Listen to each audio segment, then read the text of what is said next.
the question number 27, Miss Mamta, who is a physically disabled to the extent of 50% of work as a professor in the private college.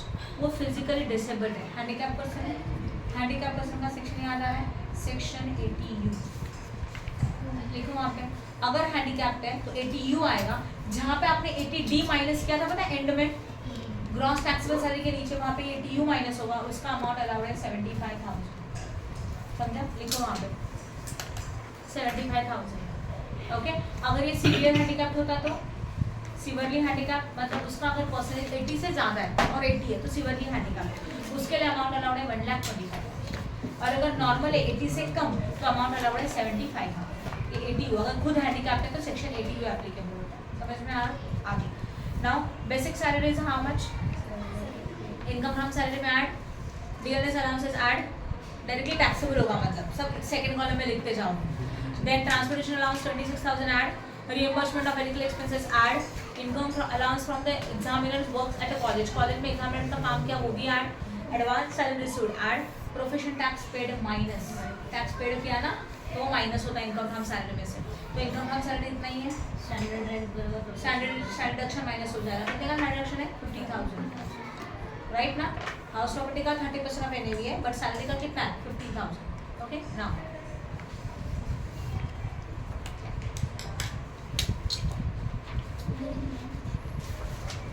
उसके बाद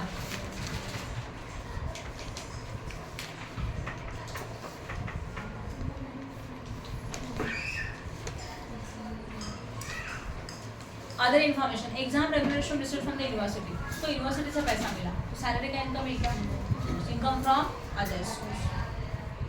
सही है. उसके बाद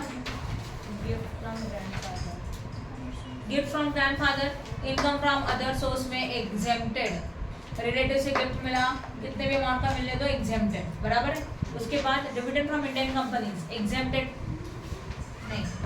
dividend from Indian companies is taxable. Now it is a taxable. पहले वो exempted था अभी वो टैक्सेबल है. अदर सोर्स में taxable. Interest on term deposit with the companies. Companies में से इंटरेस्ट मिला इनकम फ्रॉम अदर सोर्स में टैक्सेबल.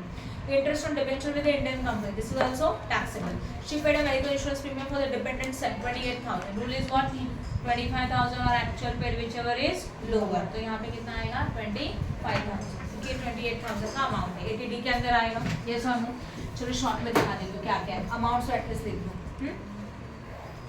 बोलो सबसे पहले क्या होना चाहिए. हेडिंग क्या लिखते हैं बोलो. Computation of total income. कितने इनकम्स का हेड है 3 कॉलम. हाँ या ना बोलो. Particulars amount as well as what amount. पहला हेडिंग कौन सा इनकम फ्रॉम सैलरी. तो यहाँ पे लिखेंगे इनकम फ्रॉम सैलरी. चलो बता लाइन में पहला बेसिक सैलरी कितने का 7,50,000. कोई एडजस्टमेंट नहीं है. सेकंड कॉलम में लिख दिया. नेक्स्ट कितना. नेक्स्ट कितना. नेक्स्ट रिएम्बर्स वो भी इनकम है 18 ना.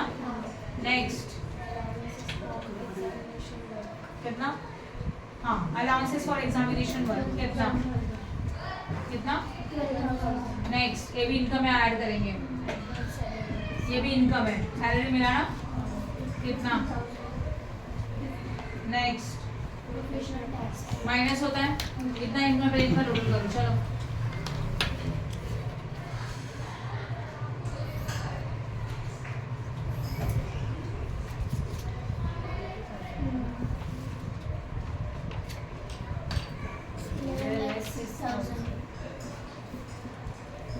इसको बोलेंगे ग्रॉस टैक्सेबल सैलरी.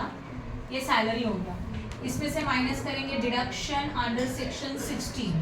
उसके अंदर आता है स्टैंडर्ड डिडक्शन कंपलसरी जो कि कितना अलाउड है 50,000. ठीक है. एंड दूसरा पॉइंट प्रोफेशन टैक्स. कितना है प्रोफेशन टैक्स. इसका सेक्शन 16D है. कितना है बोलो 2,500. Total is what 52,500. माइनस करेंगे करो 11,06,000 माइनस 52,500. समझते हैं. और ये फाइनल इनकम हुआ. इसको बोलेंगे income from salary. Point number 1. Standard deduction compulsory, वो मुझे अभी याद नहीं आ रहा है इस करंट ईयर में, वो मेरे जो बुक नहीं है मेरे पास अभी। न्यू अगर पक्का पता है तुझे 75,000 क्या है तो यहाँ पे 75,000 करना पड़ेगा, बट अभी तक मैंने बुक नहीं देखा तो उसको 50 रख देते, जब मैं कल उसके बुक से देख के बता दूँ क्या चेंजेस है तो अप्लाई करें, समझा? ये मेरे पास न्यू बुक नहीं है, ये लास्ट ईयर वाला डिडक्शन, समझा? क्लियर है? आपके बुक में जो है ना वो अप्लाई करेंगे, जो चेंजेस अभी हुए नेक्स्ट ईयर के लिए फॉलो होते हैं, अभी हुए रहेंगे तो एक्चुअल में न्यूज में करंट में आपके टेक्स्ट बुक में आपको देखना चाहिए, समझ में आया? तो वो ये फॉलो करेंगे, तो फिलहाल इसको इतना ही रख देते हैं, यहाँ तक समझ में आया? ओके, अब कौन सा इनकम आएगा? बी वाला, इनकम फ्रॉम अदर सोर्स। चलो बताओ लाइन में, पहला वाला इनकम कौन सा है? कितने का? डायरेक्टली आउटर में सेकंड कॉलम में। फिर हाँ, इसको कैसे लिखे देखो, गिफ्ट फ्रॉम व्हाट? ग्रैंडफादर। कितने का मिल रहा है? इनर में लिखा, क्योंकि ये पूरा का पूरा एग्जेम्प्ट है, इसके ऊपर कोई टैक्स नहीं लगता। नील। नेक्स्ट वन कितना? 15। नेक्स्ट कितना? 25। नेक्स्ट वन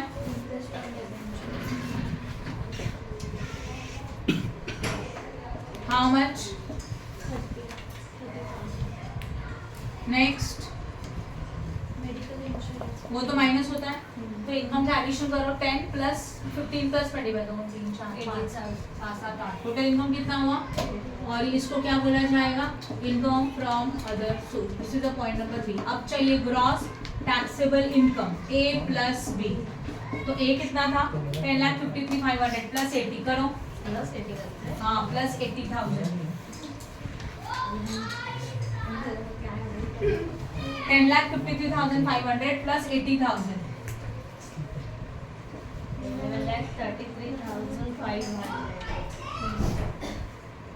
11 लाख बराबर था ना? हाँ, इसको क्या बोला जाएगा? Gross taxable income. उसमें से माइनस करेंगे डिडक्शन अंडर सेक्शन 80, उसके अंदर आता है 80U, हैंडीकैप पर्सन है कि नहीं है? कितना अमाउंट अलाउड है? 75,000 एंड 80 व्हाट? D कितना? मेडिकल इंश्योरेंस प्रीमियम 28,000 और 25,000, दोनों में से लोअर कितना? 25, that is total is 1 lakh, deduction में से माइनस किया तो कितना मिलेगा? 10,33,500 and this is known as net taxable income. हो गया ये सब। अब इसका टैक्स कैलकुलेशन बाकी है, समझा कि नहीं समझा? राइट है, तो आज ये 2 सम के स्टॉप।